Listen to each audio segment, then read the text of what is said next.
నమస్కారం. నేను మీ సురేష్. ఈరోజు మనం భోగాపురం ఎయిర్పోర్ట్కి అతి చెరువులో ఉన్నటువంటి ఒక అద్భుతమైన వెంచర్కి మనం రావడం జరిగింది. ఈ వెంచర్ సుమారు 16 ఎకరాల్లో ఎస్టాబ్లిష్ చేయబడింది.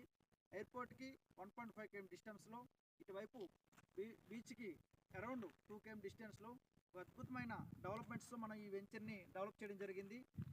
ఈ వెంచర్లో చాలా వరకు కమర్షియల్గా కానీ రెసిడెన్షియల్గా కానీ చాలా వరకు సిటీ డెవలప్ అవ్వడానికి స్కోప్ ఉంది.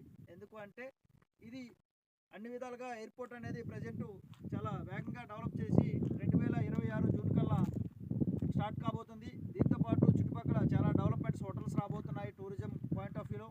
దీంతోపాటు ఐటీ సెక్టర్ కూడా ఇటువైపు డెవలప్ చెందడానికి అవకాశం ఉందని గవర్నమెంట్ కూడా మనకి రీసెంట్గా తెలియజేస్తుంది.